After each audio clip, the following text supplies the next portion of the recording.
प्रधानमंत्री नरेंद्र मोदी वैक्सीनेशन को लेकर करेंगे समीक्षा बैठक। 40 से अधिक जिलाधिकारियों के साथ करेंगे बैठक। धीमे वैक्सीनेशन को लेकर बैठक। सीएम मनोहर लाल की अध्यक्षता में हुई मंत्रिमंडल की बैठक। सभी मंत्री हुए बैठक में शामिल। कई महत्वपूर्ण मुद्दों पर हुई बैठक में चर्चा।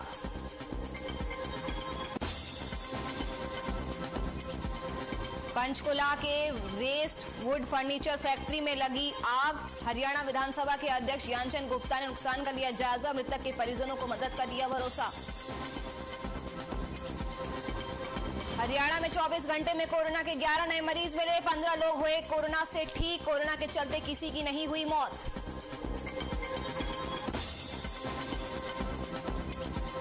गुरुग्राम के पटौदी पैलेस में दीपावली मनाएंगे सैफ अली खान। करीना और तैमूर के साथ पटौदी पैलेस पहुंचे सैफ। एक हफ्ते तक पैलेस में रहेंगे सैफ अली खान। नूरशहर में पटाखों की दुकान पर एसडीएम ने मारा छापा। भारी मात्रा में पटाखे जब्त। पाबंदी के बावजूद अवैध तरीके से बेचे जा रहे पटाखे।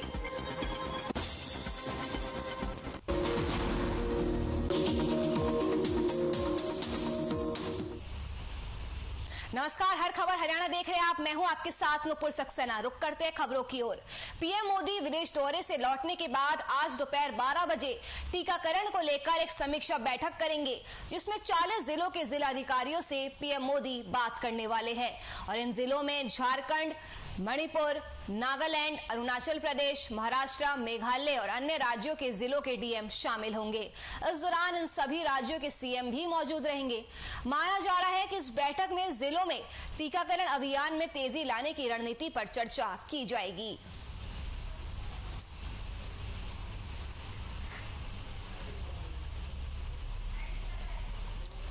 तो पीएम मोदी विदेश दौरे से लौटने के बाद दोपहर 12 बजे टीकाकरण को लेकर एक समीक्षा बैठक करने वाले हैं। 40 जिलों के जिलाधिकारी इस बैठक में शामिल होंगे। झारखंड, मणिपुर, नागालैंड, अरुणाचल प्रदेश, महाराष्ट्र, मेघालय और अन्य राज्यों के जिलों के डीएम इस बैठक में शामिल होने वाले हैं। सभी राज्यों के सीएम भी इस बैठक में शामिल होंगे। माना यह जा रहा है कि इस बैठक में अलग अलग जिलों में टीकाकरण में रफ्तार लाने की रणनीति पर मंथन हो सकता है।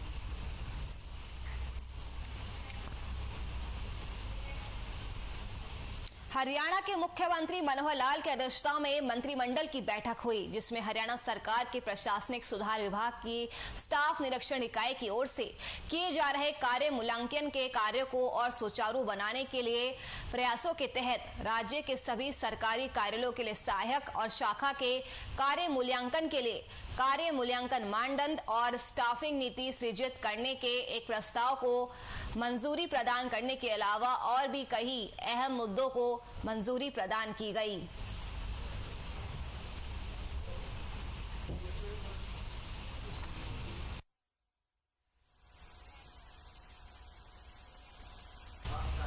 इलाहाबाद उपचुनाव में इनेलो नेता अभय चौटाला ने 6000 से ज्यादा वोटों से जीत दर्ज की और अपने गढ़ को बचाने में वो सफल रहे। दूसरे नंबर पर बीजेपी रही और कांग्रेस तीसरे नंबर पर। इसी पर पेश है हमारी ये खास रिपोर्ट।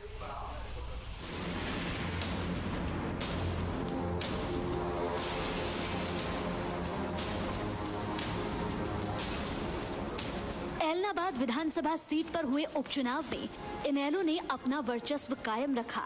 अभय सिंह चौटाला ने यहां से चौथी बार जीत हासिल कर इनेलो की जीत की नई इबारत लिखी। शुरू से लेकर आखिर तक अभय चौटाला ने बढ़त बनाए रखी। रुझान नतीजों में तब्दील हुए तो अभय चौटाला ही इलाहाबाद के शहंशाह बने।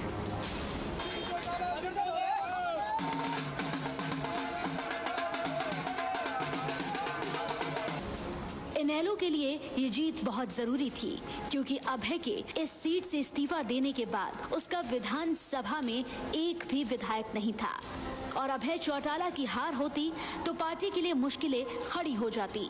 लेकिन यहाँ की जनता ने इनेलो पर अपना भरोसा कायम रखा। वहीं बीजेपी जेजेपी के साझा उम्मीदवार गोविंद कांडा दूसरे नंबर पर रहे। हालांकि ये गठबंधन सरकार के लिए एक बड़ा झटका है। ये दूसरा उपचुनाव है जब गठबंधन सरकार को उपचुनाव में हार का सामना करना पड़ा है। बड़ौदा उपचुनाव में भी तमाम कोशिशों के बाद भी बीजेपी को जीत नहीं मिली।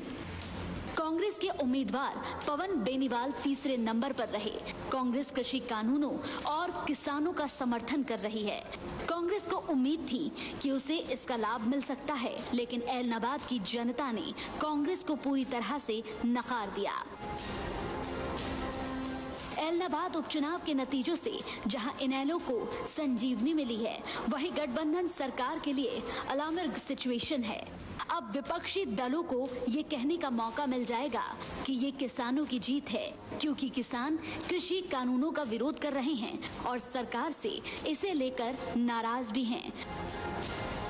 वहीं कांग्रेस को भी किसानों ने आईना दिखाया है। कुल मिलाकर ये तय हो गया है कि ऐलनाबाद के किंग अभय सिंह चौटाला ही रहेंगे। ब्यूरो रिपोर्ट, हर खबर हरियाणा।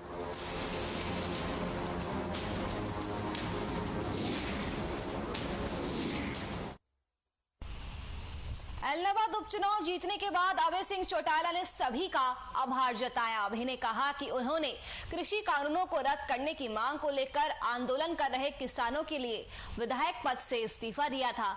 अब भी टिकरी बॉर्डर पर जाकर किसानों से बात करूंगा। अगर किसान चाहेंगे तो फिर से बड़ा फैसला लूंगा।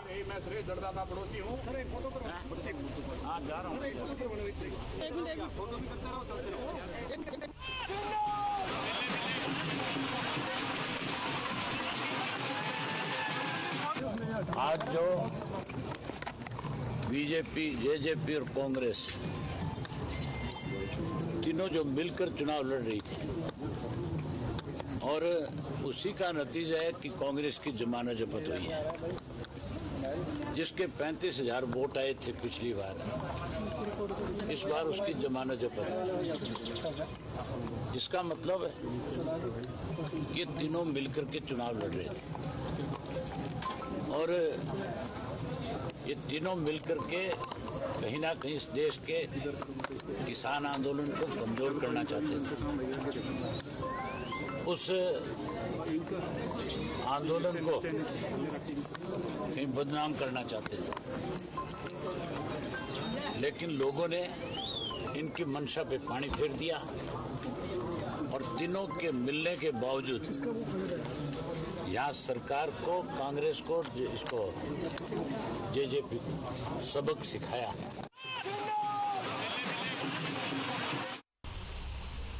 ऐलनाबाद उपचुनाव में अभय चौटाला की जीत के बाद इनेलो कार्यकर्ताओं ने चौधरी देवीलाल विश्वविद्यालय के बाहर जीत का जश्न मनाया। कार्यकर्ताओं ने ढोल, नगाड़ों और पटाखों के साथ जीत का जश्न मनाया। इनेलो कार्यकर्ताओं की इस जीत के जश्न में इनेलो नेता अर्जुन चौटाला भी शामिल हुए। अर्जुन चौटाला ने बताया कि हमने तो पहले ही कहा था कि हमारी ही जीत होगी। तो कल ही अभय चौटाला ने ऐलनाबाद उपचुनाव में बड़ी जीत हासिल की है और इसी को लेकर इनेलो कार्यकर्ताओं में भी काफी ज्यादा उत्साह देखने को मिल रहा है।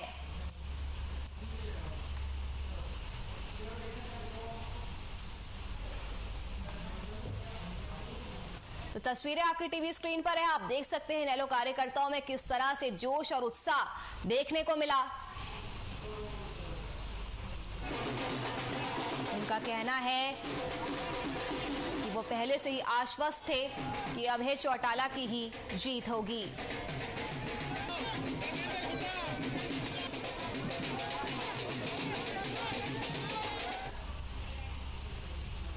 ऐलनाबाद उपचुनाव के नतीजों के बाद गृह मंत्री अनिल विज ने अभय चौटाला पर निशाना साधा। विज ने कहा कि अभय चौटाला चुनाव भले ही जीत गए हो, लेकिन वे नैतिकता के आधार पर हार चुके हैं। विज ने आगे कहा कि जीत का जो मार्जिन है वो ये दर्शाता है कि जिस मुद्दे को लेकर उन्होंने इस्तीफा दिया था वह सही साबित होता हुआ नहीं दिखा। उन्होंने कहा कि ऐलनाबाद उपचुनाव में सही मायनों में बीजेपी की जीत हुई है।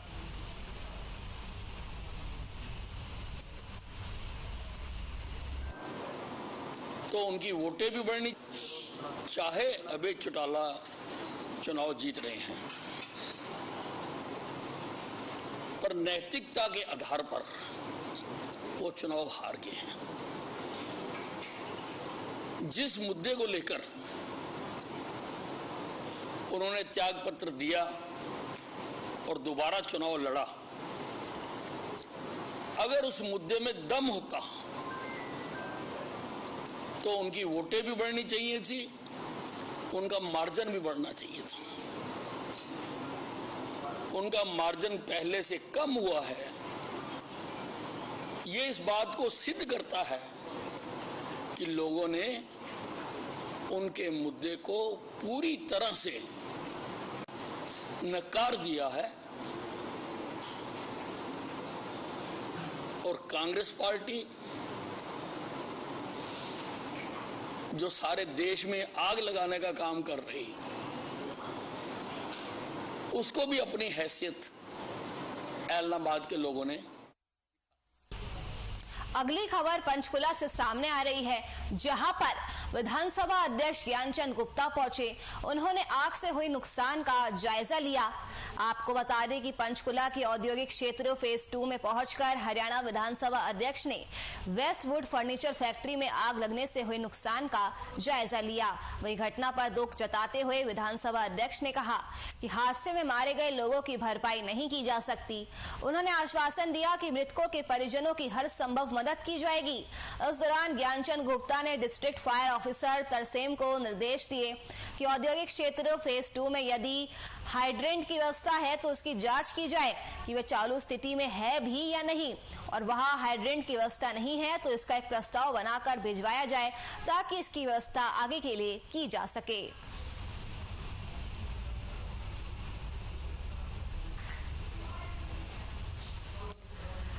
तो तस्वीरें आपकी टीवी स्क्रीन पर है, आप देख सकते हैं। विधानसभा अध्यक्ष ज्ञानचंद गुप्ता पंचकुला पहुंचे। वेस्टवुड फर्नीचर में आग लग गई थी। आग लगने से वहां पर काफी ज्यादा नुकसान हुआ था, तो वही इसी नुकसान का जायजा लेने के लिए हरियाणा विधानसभा अध्यक्ष ज्ञानचंद गुप्ता मौके पर पहुंचे। उन्होंने घटना पर दुख भी जताया। साथ ही उन्होंने कहा कि हादसे में मारे गए लोगों की भरपाई नहीं की जा सकती।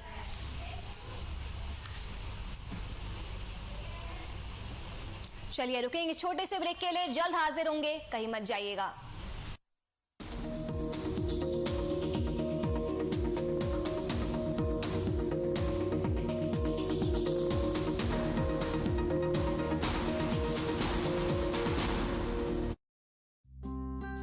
पापा देखो मेरा नया डॉल हाउस, इसमें फ्रिज है, एसी है और वॉशिंग मशीन है।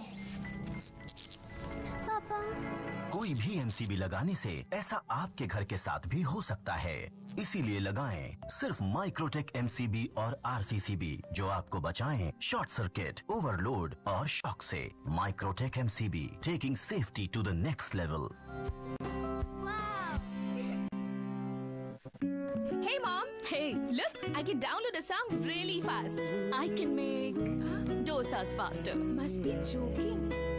Bus, 3 easy steps. Mix with water, spread batter, fry. गाना डाउनलोड हुआ? नहीं, पर तब तक मैं इडली बनाती हूँ। हमने बनाया किड्स से।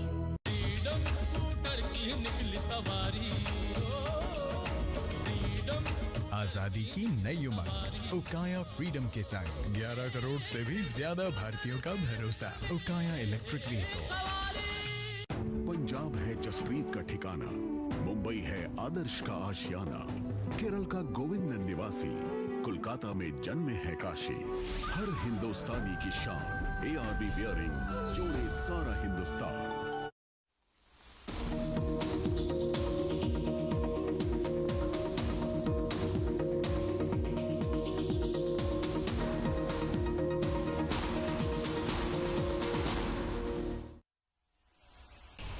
ब्रेक के बाद आप सभी का एक बार फिर से स्वागत है। चलिए बुलेटिन में बढ़ते हैं अब आगे। पुन्हाना के बिछौर थाने में पुलिस की निगरानी में 350 डीएपी खाद के बैगों का वितरण किया गया। वहीं करीब 1500 किसान खाद लेने के लिए पहुंचे थे, लेकिन शाम तक भी किसानों को खाद नहीं मिली। वहीं इसी दौरान किसानों ने बताया कि सुबह बड़ी उम्मीद के साथ वे खाद लेने के लिए पहुंचे थे, लेकिन किसान ज्यादा होने के चलते उन्हें खाद नहीं मिल सकी। उन्होंने आगे बताया कि फसल बोने के लिए अब टाइम नहीं बचा है। अगर सरकार ने जल्दी खाद की कमी को दूर नहीं किया तो किसान बिजाई नहीं कर पाएंगे। वहीं खंड कृषि अधिकारी अभय राम का कहना है कि खाद के 50,000 कट्टों की डिमांड भेजी हुई है, जल्द ही खाद की पूर्ति कर दी जाएगी।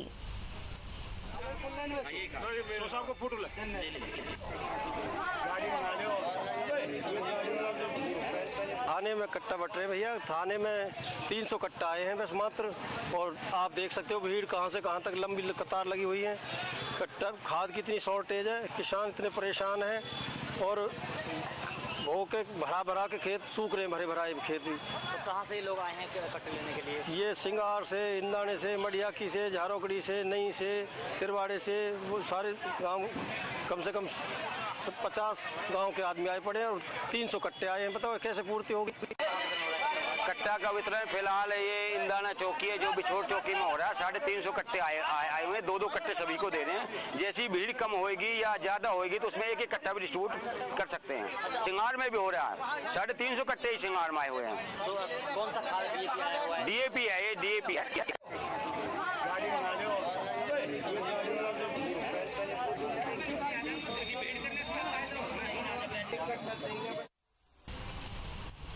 भिवानी पहुंचे किसान नेता योगेंद्र यादव ने बाजरे की खरीद MSP पर ना होने और DAP की मारामारी को लेकर सरकार की इसे नाकामी बताया। यादव ने कहा कि सरकार ने 11 महीने टिकरी बॉर्डर को बंद रखा तो किसानों को भी फैसला लेने में 11 दिन तो लगेंगे ही। संयुक्त किसान मोर्चा से निकाले जाने के बाद किसान नेता योगेंद्र यादव सीधे अनाज मंडी पहुंचे और बाजरे की खरीद का उन्होंने जायजा लिया। यादव ने कहा कि हरियाणा सरकार ने बाजरे को भावांतर योजना मिलाकर हर किसान को प्रति क्विंटल 200 रुपए का नुकसान किया है। साथ ही कहा कि सरकार के इस फैसले से हरियाणा के बाजरे वाले किसानों को 200 से 300 करोड़ रुपए का नुकसान हुआ है। वही सरकार की नाकामी बताते हुए कहा कि सरकार ने DAP पर सब्सिडी बचाने के लिए किसानों को पुलिस थानों में लाइन में लगाया। न केवल किसान आंदोलन बल्कि DAP और फसलों की खरीद को लेकर सरकार और किसान नेताओं की सोच में लगातार टकराव चल रहा है। जय किसान आंदोलन के साथ ही हर साल हर सीजन में दक्षिण हरियाणा की मंडियों का दौरा करते हैं देखने के लिए कि सरकार जो किसानों को वायदे करती है वो कहां तक जमीन पे उतरते हैं। ये बाजरा की फसल का मौसम है इस इलाके में और सच्चाई ये है कि बिना घोषणा किए सरकार ने न्यूनतम समर्थन मूल्य को 200-250 रुपए कम कर दिया है। बाजरा का सरकार द्वारा घोषित MSP है 2250 रुपया। सरकार कहती है आप प्राइवेट में बेचो, कोई बात ना है, हम आपको 600 रुपया आपके घर बैठे भेज देंगे। इसका मतलब है कि MSP तब मिलेगा अगर किसान को मंडी में 1650 का रेट मिल रहा।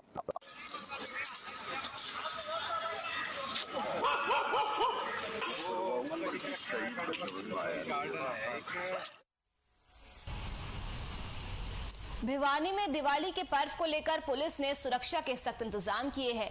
पुलिस ने 12 नाकों पर CRPF के जवानों की ड्यूटी लगाई है और जगह जगह पुलिस की गाड़ियां भी गश्त कर रही है।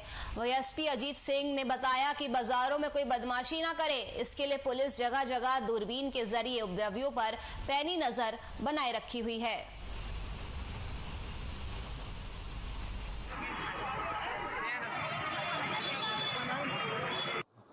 दिवाली के उपलक्ष्य पे भिवानी शहर में जो शहर है जहाँ मार्केट एरिया काफ़ी भीड़ भाड़ होती है वहाँ हमने ट्रैफिक और साथ में पुलिस के दोनों इंतजाम सुचारू रूप से किए हुए हैं।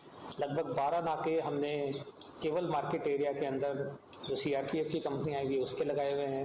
साथ में जगह जगह पे हमने मचान की व्यवस्था भी की हुई है जहाँ मचान पे खड़े होके हमारे पुलिस कर्मचारी सभी उपद्रवी तत्वों पे नजर रखे हुए हैं। ट्रैफिक की हमारे जो PCR हैं, राइडर्स हैं, वो लगातार ट्रैफिक व्यवस्था। गुरुग्राम के पटौदी में एक युवक ने अपनी पत्नी को आग के हवाले कर दिया। दरअसल युवक का अपनी पत्नी से करीब 3 साल से झगड़ा चल रहा था, जिस कारण से युवक की पत्नी अपने मायके में रह रही थी। जिसके बाद युवक ने अपने ससुराल पहुंचकर पत्नी पर पेट्रोल छिड़ककर आग लगा दी, जिससे आग की चपेट में युवक की पत्नी और 2 बच्चे आ गए। हालांकि युवक भी आग की चपेट में आ गया। वहीं घटना की सूचना मिलते ही पुलिस तुरंत मौके पर पहुंची और आग में झुलसे लोगों को तुरंत अस्पताल में भर्ती करवाया गया है।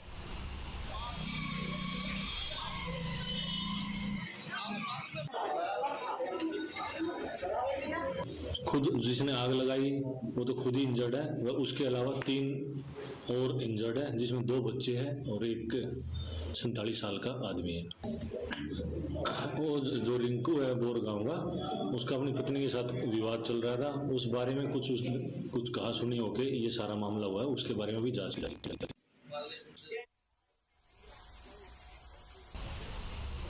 नूह शहर में एसडीएम सलोनी शर्मा ने पटाखों की दुकान पर छापा मारा। इस दौरान पटाखा विक्रेताओं में हड़कंप मच गया। नूह में पटाखों की बिक्री और इस्तेमाल पर पूरी तरह से रोक है। पटाखों पर रोक के बावजूद कुछ लोग अपनी आदतों से बाज आने का नाम नहीं ले रहे हैं। ऐसे में लोगों से निपटने के लिए नूह में गुप्त सूचना के आधार पर ये छापा मारा गया। बता दें कि हरियाणा राज्य आपदा प्राधिकरण ने नूह सहित राज्य के 14 जिलों में पटाखों की बिक्री और इस्तेमाल पर पूरी तरह से रोक लगाई हुई है।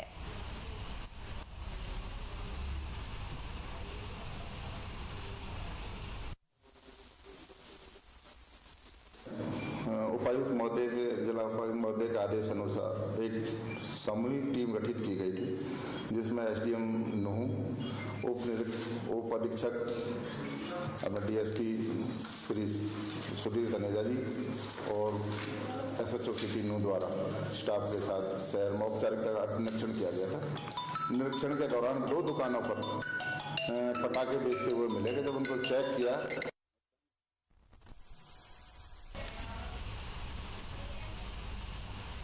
बावल विधानसभा के गांव बिशुनपुर के सरपंच के खिलाफ मोर्चा खोलते हुए ग्रामीणों ने जिला उपायुक्त जशेंद्र सिंह और एसडीएम संजीव कुमार को शिकायत दर्ज कराई।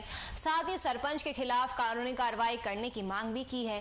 ग्रामीणों के अनुसार गांव बिशुनपुर के मौजूदा सरपंच हवे सिंह ने गांव में एक नहीं बल्कि कई विकास कार्य करवाए हैं, जो सिर्फ कागजों तक सीमित है। वही सरपंच ने गाँव में पीने के पानी की व्यवस्था करने के लिए 15 हैंडपंप लगवाए, जो सिर्फ कागजों में ही दर्ज है और धरातल पर एक भी हैंडपंप काम नहीं करता है। और तो और शमशान घाट की 4 दीवारी भी कागजों में ही हो चुकी है, लेकिन अभी तक इसका निर्माण कार्य शुरू नहीं किया गया है। ये टाइम पुराना 2 किलो मतलब सरपंच नहीं बोरा है। जोड़ की मतलब वो हम आगे रास्ता के भगाना का जो रास्ता जा रहा है उसके पास जोड़ खोदा, जोड़ में नहर की नाली लगाई तो वो कामयाबी नहीं हुई ना, उसमें पानी आया, नाली लगा रखी छोटी, सरपंच पैसे सारे ने खा गो। ठीक है जी। फिर ये नाला जो गांव का है जो सारा भरा हो जाएगा, सारा टूटा हो जाए, इनमें कोई सामग्री नहीं लगाई। ठीक है। फिर चौपाट के बाद जो लगाई है तो वो हमें डबल पैसा लिया उन्होंने, मतलब सरपंच ने। वो पैसा कहाँ गया? जो मतलब कोई भी काम करे मतलब सारा नापसंद है साहब काम, मतलब पैसा ही नहीं लगाया उनके। दिल्ली के नजफगढ़ इलाके में मित्तल स्वीट्स कॉर्नर पर फायरिंग कर दहशत फैलाने वाले बदमाश को पुलिस ने पकड़ लिया। पुलिस की सक्रियता के चलते इन्हें समय रहते गिरफ्तार कर लिया गया, जिसके चलते बदमाश कोई बड़ी वारदात करने के मंसूबों में सफल नहीं हो पाए।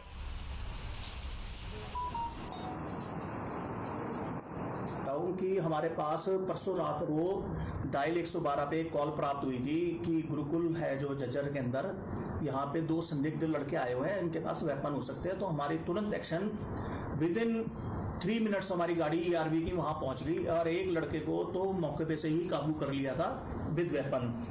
तो उसके बाद हमने उसकी पूछताछ पे दूसरा लड़का भी काबू करा। चलिए फिलहाल के लिए इस बुलेटिन में मेरे साथ बस इतना ही। देखते रहिए हर खबर हरियाणा। नमस्कार।